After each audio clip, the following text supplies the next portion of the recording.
Hello friends. आज मैंने अपनी ज़िंदगी का सबसे अहम फ़ैसला किया है, शादी करने का फ़ैसला। और वो भी उस शख्स से जो चंद दिन पहले मेरे लिए सबसे ज़्यादा नापसंदीदा था। कॉलेज में वो मुझे कभी किसी बात पर कायल नहीं कर सका, हालांकि वो हमेशा फैक्ट्स के साथ बात किया करता था। मगर आज पहली दफ़ा उसकी बातों ने मुझे कायल किया है। आज जब मैं सर अबरार के घर गई तो ना तो मुझे ये तवक्को थी कि वहाँ मेरी मुलाकात उससे होगी, और ना ही मुझे ये अंदाज़ा था कि सर अबरार मुझसे इस मौजू पर बात करेंगे। हैरत का पहला झटका मुझे तब लगा जब मुलाजिम ने मुझे लाउंज में बिठाया और कहा कि मैं सर अबरार को बता कर आता हूँ। पहले वो मुझे हमेशा सीधा स्टडी में ले जाया करता था, फिर थोड़ी देर बाद वो मुझे लेकर स्टडी में गया। स्टडी में दाखिल होते ही मैं जान गई थी कि ज़ारून वहाँ है, क्योंकि कॉलेज से लेकर अब तक वो एक ही परफ्यूम इस्तेमाल करता था और उस वक्त भी स्टडी में उसी परफ्यूम की खुशबू थी। लेकिन वो मुझे स्टडी में नज़र नहीं आया, और जब मैं कुर्सी पर बैठी तो टेबल पर मुझे जो की रिंग नज़र आया वो उसी का था। मैं उसे देखते ही पहचान गई थी, क्योंकि जब वो मेरे ऑफिस में आया था तो उसने यही की रिंग मेरी मेज़ पर रख दिया था। टेबल पर कॉफ़ी के 2 कप थे, वो यकीनन वही था। इसीलिए सर अबरार ने मुलाजिम को हिदायत की होगी कि पहले मुझे लाउंज में बिठाए ताकि वो ज़ारून को इधर उधर कर सके। फिर मैंने ये अंदाज़ा लगाने की कोशिश की कि वो कहाँ हो सकता है, यकीनन स्टडी के साथ वाले कमरे में, और बाद में मेरा अंदाज़ा दुरुस्त साबित हुआ था। और जब सर अबरार ने उसके प्रपोज़ल के बारे में बात करनी शुरू की तो मैं जान गई कि यह सब ड्रामा क्यों हो रहा है। मैं सर अबरार की बातों से बिल्कुल भी मुतासिर नहीं हुई। मुझे उनकी खुलूस ईमानदारी पर शुबहा नहीं था, मगर ये भी जानती थी कि वो ज़ारून से बहुत मोहब्बत करते हैं और सिर्फ उसकी खातिर मुझे समझाने की कोशिश कर रहे हैं। मैं ये जानती थी कि ज़ारून हमारी बातें सुन रहा है, इसीलिए मैंने बहुत वज़ा अंदाज में उसके बारे में अपनी हादिसात और ख़यालात बताए थे। लेकिन जब उसने बोलना शुरू किया तो मैं हैरान हो गई थी। वो बहुत संजीदा था और मुझे उसकी बातों में कोई खोट नज़र नहीं आया। वो ठीक कह रहा था। ये ज़रूरी तो नहीं कि मैं जिससे शादी करूं वो कोई पारसा हो। मैं इस कदर खुशकिस्मत कहाँ हो सकती हूँ? अगर ऐसा है तो फिर ज़ारून में क्या बुराई है? इस दौर में फ़रिश्ता तो कोई भी नहीं होता। फिर क्या ये बेहतर नहीं है कि मैं उसकी बातों पर एतबार न करूँ? शादी तो वैसे भी जुआ होती है। सो मैंने फ़ैसला कर लिया कि मैं जुआ ज़ारून पर खेलूँगी। कुछ देर पहले उसका शुक्रिया अदा करने के लिए फ़ोन आया था। शायद वो कुछ और भी कहना चाहता था, मगर पता नहीं एकदम मुझे क्या उससे इतनी बेजारी होने लगी थी। मैंने फ़ोन बंद कर दिया था। मैं उन लोगों में से नहीं हूँ जिस पर खुदा मेहरबान रहता है, इसीलिए अगर ये फ़ैसला गलत साबित होता है तब भी ये मेरे लिए शौक़ नहीं होगा। मुझे आजमाइशों और मुसीबतों की आदत है। एक और सही। इस वक्त रात के 11 बजे है और मैं गुस्से से बेहाल हो रहा हूँ। पता नहीं कशफ खुद को समझती क्या है। कभी कभी वो मुझे एबनॉर्मल लगती है। मैं सिर्फ उसकी खातिर फैसलाबाद गया था और उसका रवैया इतना रूड था कि मैं बयां नहीं कर सकता। एक बार फिर वो मुझे पहले की तरह खुदसर और अक्खड़ लगी। आज जब मैं उसके ऑफिस गया था तो मुझे तवक्को नहीं थी कि वो मुझसे दोबारा वही सलूक करेगी। कार्ड भेजने के बाद मुझे ज़्यादा इंतज़ार नहीं करना पड़ा। हालांकि उसका पीए परेशान था, क्योंकि उसके जहन में पिछली मुलाकात का नक्शा यकीनन ताज़ा होगा। बैठे।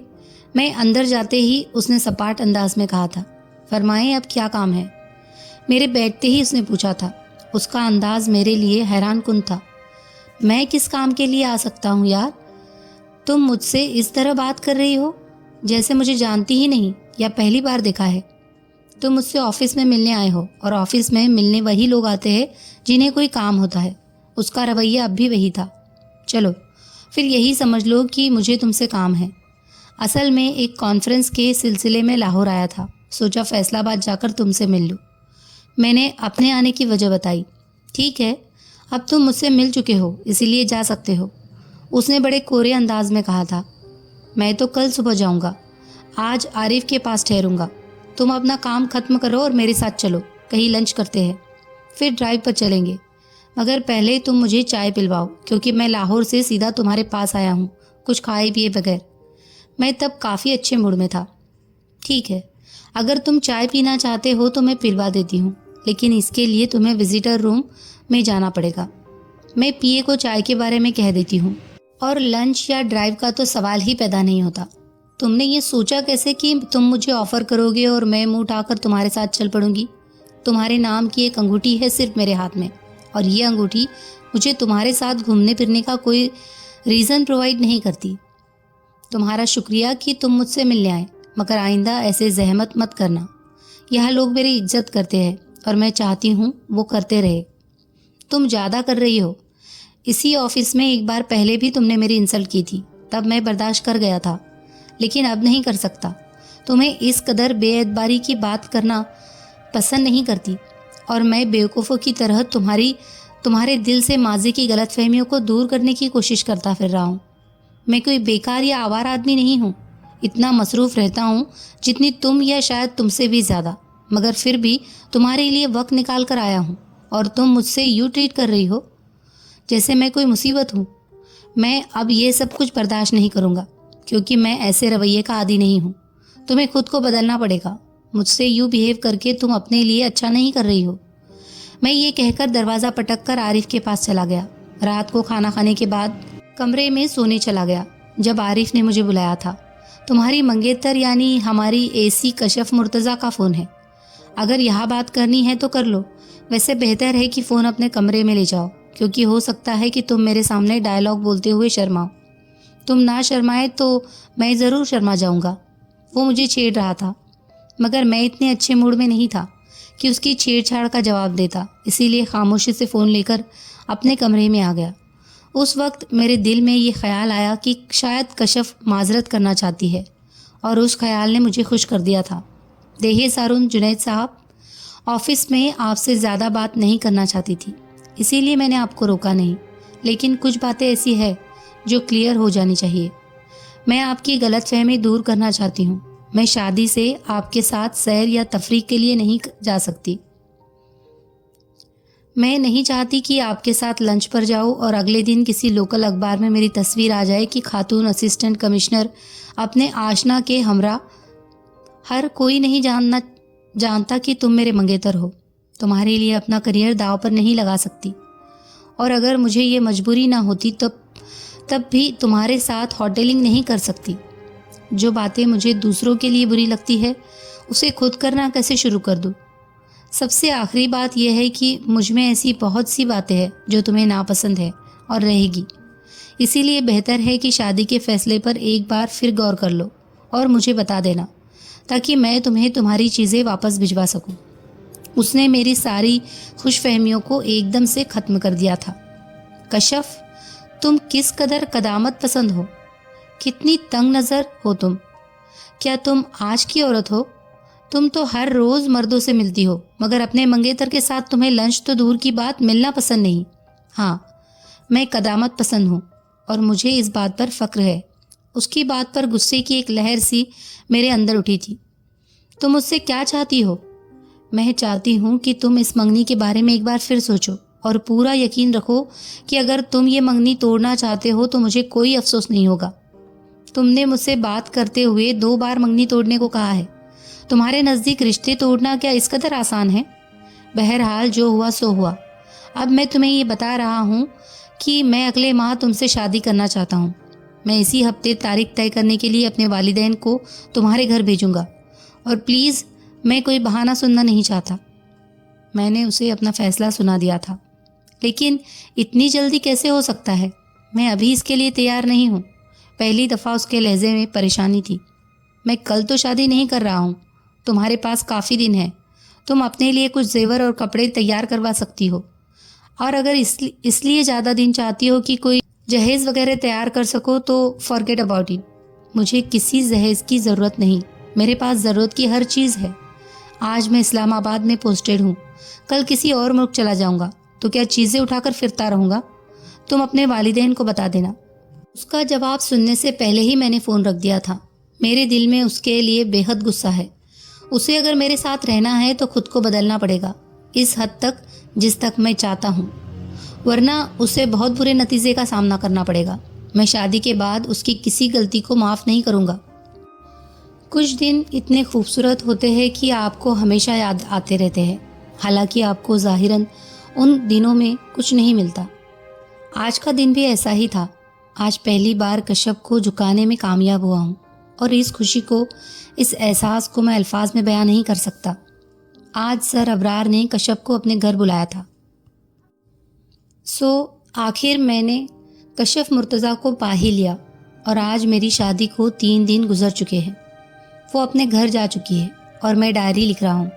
बहुत सी बातें हैं जो मुझे लिखना है, क्योंकि 3 दिन पहले मैं अपनी ज़िंदगी के सबसे खूबसूरत दौर में दाखिल हुआ था।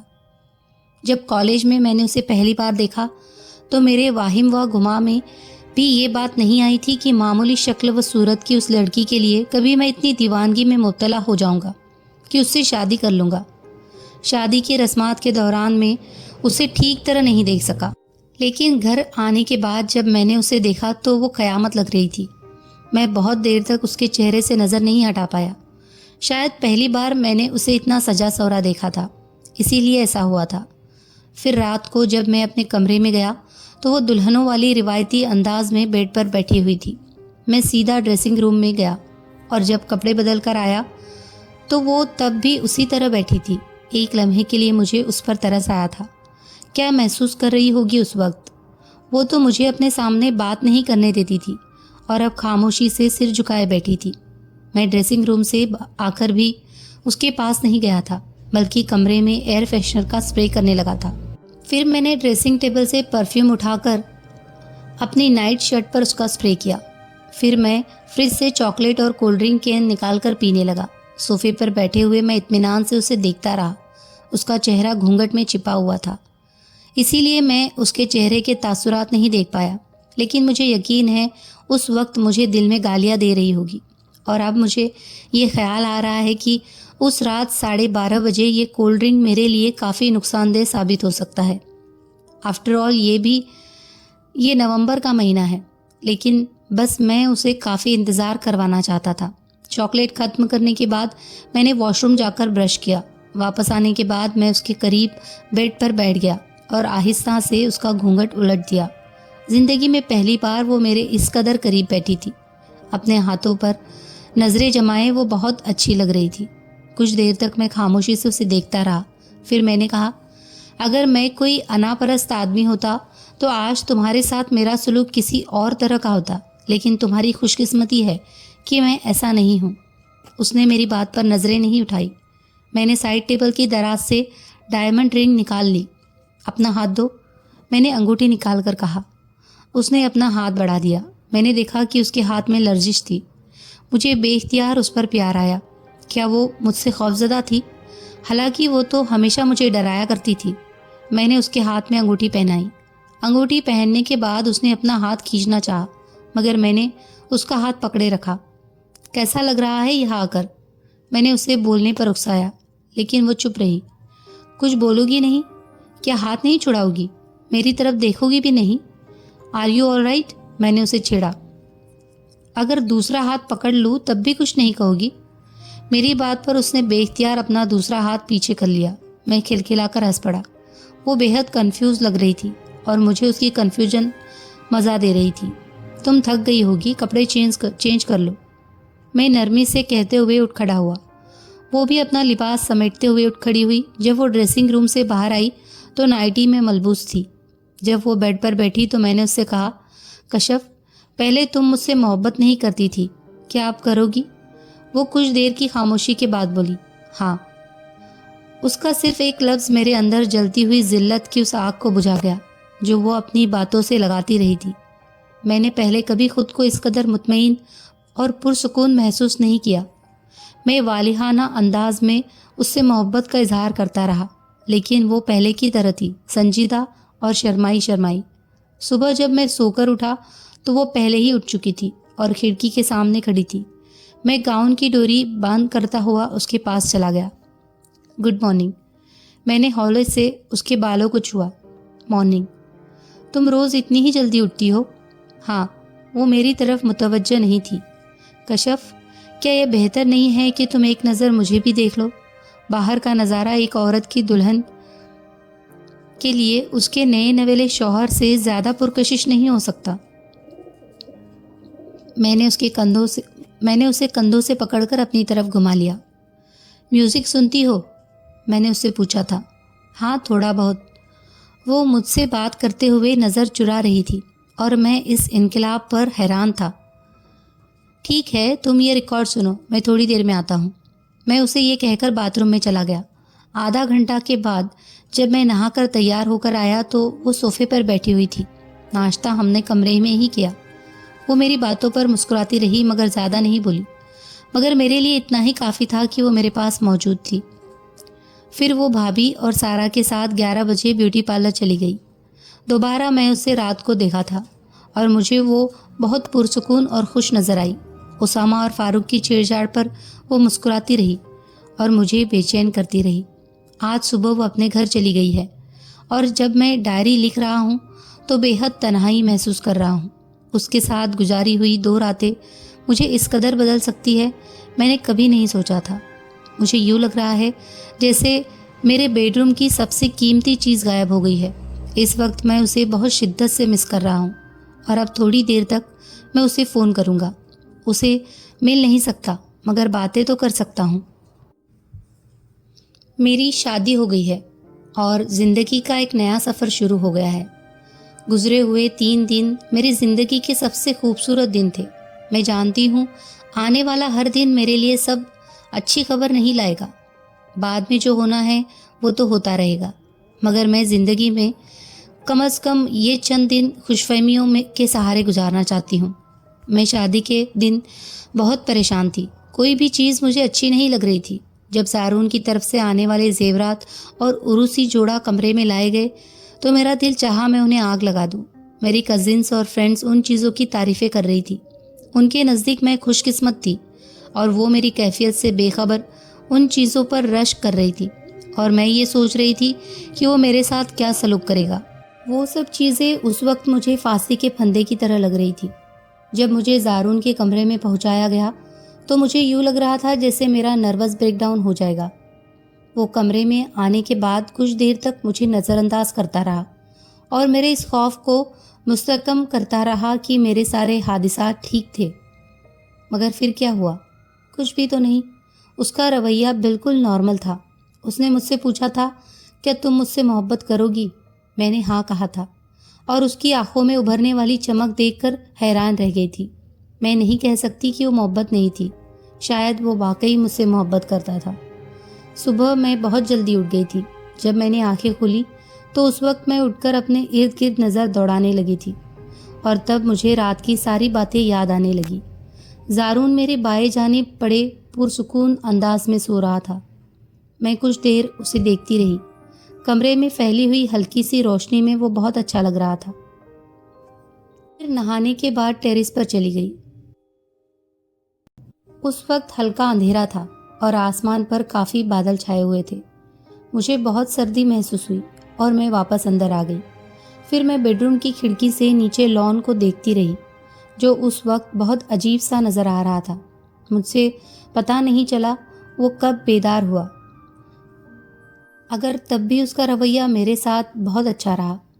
खौफ की वो कैफियत जो पिछले कई दिनों से मुझे अपने हिसार में लिए हुए थी तब तक गायब हो चुकी थी। रात को वलीमा में मैं बहुत मुतमईन थी। मेरी कज़िन ने कहा था तो तुम कल की निस्बत आज ज़्यादा खूबसूरत लग रही हो, लेकिन मैं जानती थी कि तब चूँकि मैं खौफजदा नहीं थी इसीलिए फ्रेश लग रही थी। डिनर के बाद एक म्यूज़िक प्रोग्राम पेश किया गया था और तकरीबन 2 बजे हम होटल से वापस आए थे। सारा मेरे साथ थी और ज़ारून मेहमानों को रुखसत करने के लिए होटल में ही ठहर गया था। वापस आने के बाद सारा ने मेरी सारी शॉपिंग की। वो बहुत अच्छी है।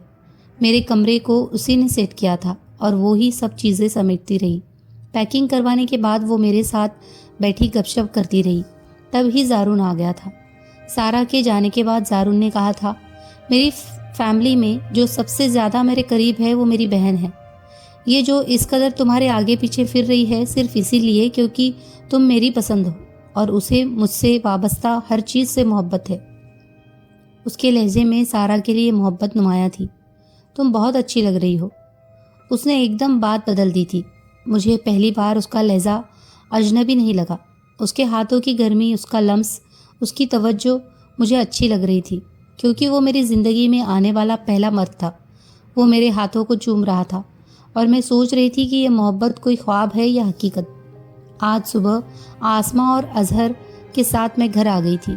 ज़ारून पहले ही मुझे बता चुका था कि उनके फैमिली में ससुराल जाकर रहने की कोई रस्म नहीं है, इसीलिए वो मेरे साथ नहीं आ पाएगा। मैंने इसरार नहीं किया था।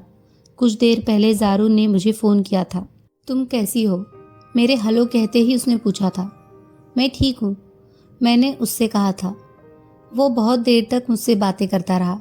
फिर मैंने उसे फ़ोन बंद करने पर आमादा किया था, वरना वो तो शायद सारी रात ही बातें करता रहता। मैं उसके घर सिर्फ 2 दिन रही हूँ, लेकिन आज मुझे अपना कमरा अजनबी लग रहा था। शायद शादी के बाद सबके साथ ऐसा ही होता है और मैं कोई दूसरों के मुख्तलिफ नहीं हूँ।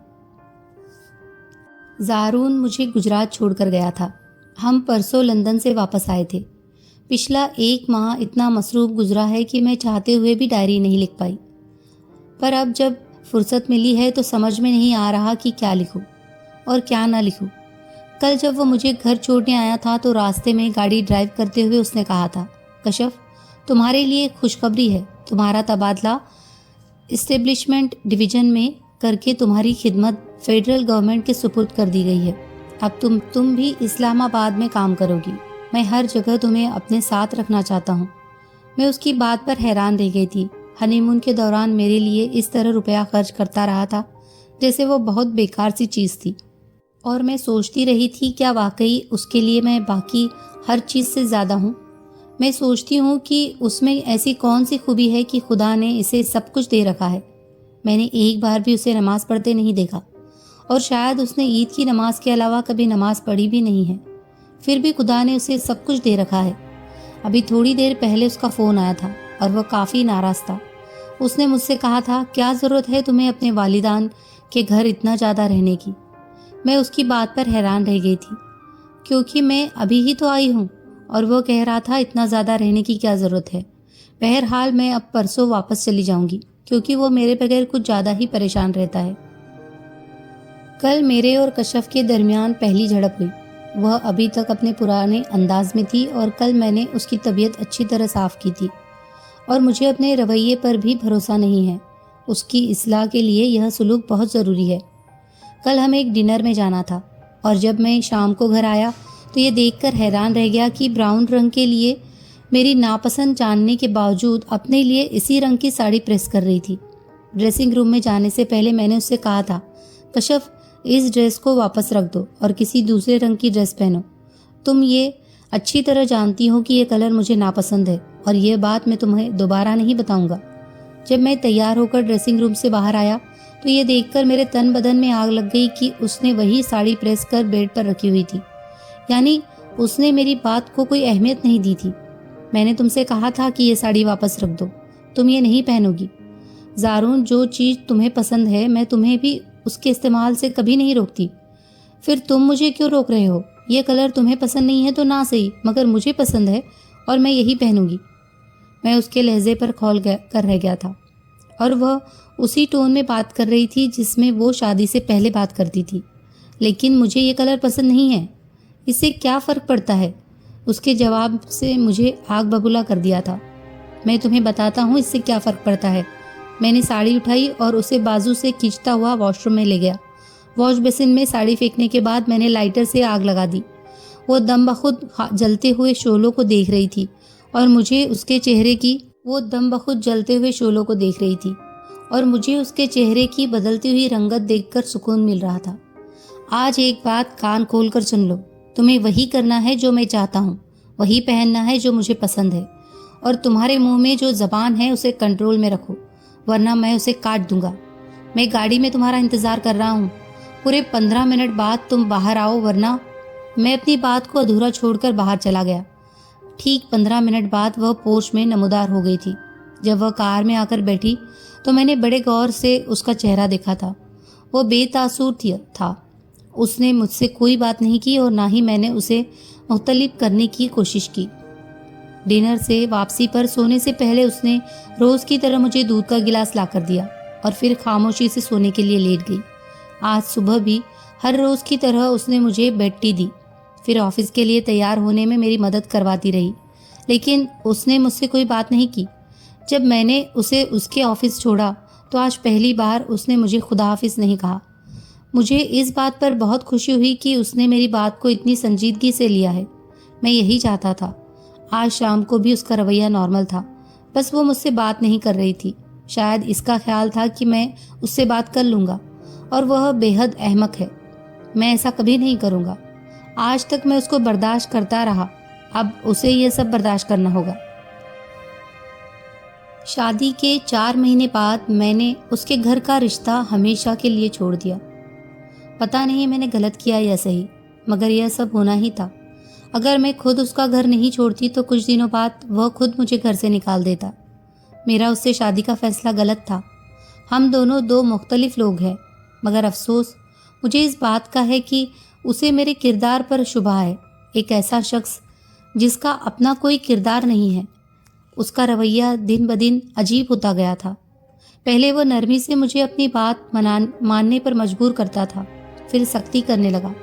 मैं उसकी हर नाजायज बात भी सिर्फ इसीलिए मान लेती थी क्योंकि मैं अपना घर बर्बाद नहीं करना चाहती थी। लेकिन कल के वाक़ये के बाद मेरे लिए मजीद कुछ बर्दाश्त करना नामुमकिन हो गया था। कल रात को खाना खाने के बाद वो एक किताब लेकर बेड पर बैठ गया था।